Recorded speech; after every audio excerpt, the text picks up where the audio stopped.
আমি ধরে ধরছি এটা বাবুলদের যারা কমিটি এটা হচ্ছে বাইপাসের রাস্তা, এদিক দিয়ে আসলে আপনি বাবুল বাইপাস দিয়ে আসতে গেলে বাবুলের রাস্তা।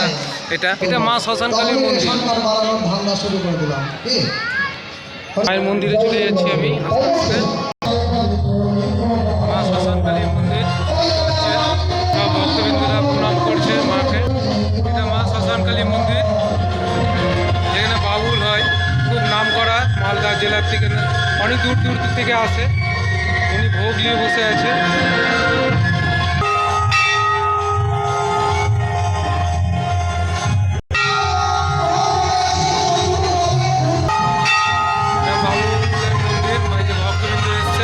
মা শ্মশানকালী মন্দির দেখতে অসংখ্য মানে ভিড় হয়ে আছে মন্দিরে। দেখবেন জলের পানি খাওয়ার ব্যবস্থা করেছে। এটা একটা মা কালীর মন্দির, মা কালী নদী, এটা দিয়ে বেহুলা গিয়েছিল নদীটা, এখন পানা কচুরিতে ঘুরে আছে। বাইপাস রাস্তা যেটা আমি দেখাচ্ছি আপনাকে, ওটা হচ্ছে বাইপাস রাস্তা। দেখুন গাড়ি ঘোড়া যাচ্ছে, এটা দিয়েও আপনি আসতে পারবেন বাইপাস দিয়ে। এটা হচ্ছে বেহুলা, এই যে নদীটা বেহুলা। এটা একটা শিবের মন্দির দেখতে পাচ্ছেন, ভক্তরা বসে আছে।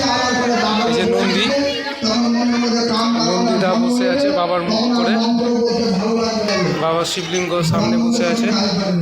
তারপর মহাদেবকে আমরা দর্শন করাচ্ছি মন্দিরটাতে। এটা হচ্ছে শ্মশান, বেহুলা শ্মশান। এখানে রাত্রে ভোর 24 ঘন্টা খাবায় এনারা ভোগ করে। এখানে বাবা লাল বাবা আছে, দেখতে পাচ্ছেন লাল বাবার মন্দির করা দিয়ে হয়েছে। এই যে এখানে সব বাচ্চাদেরকে এখানে দেখাচ্ছি আমরা। এই যে বাবা নটরাজ দেখতে পাচ্ছেন, এটা পুরোটা কিন্তু চত্বর বেহুলা শ্মশান। যতটা দেখতে পাচ্ছেন এরিয়া ততটাই শ্মশান, এটা পুরো চত্বর দেখতে পাচ্ছেন। বাবাকে দেখা যাচ্ছে, এই যে বাবা বসে আছে লাল বাবা, তার সঙ্গে একটা লোক বসে আছে। এগুলো পুরোটা শ্মশান। এই চত্বরটা মালদা যে বেহুলা নদী বলছে তার শ্মশান, এটা শ্মশানবাসী। এদিকে চত্বরে গোটাটা শ্মশান দেখতে পাচ্ছেন। এই যে আমি দেখাচ্ছি বেহুলা নদীটাকে, এটা হচ্ছে বেহুলা নদী, ঠিক আছে। এই যে দেখতে পাচ্ছেন কচুরি পানাতে এখন ভরা আছে, এটা পরিষ্কার করার ব্যবস্থা নিবে ওরা।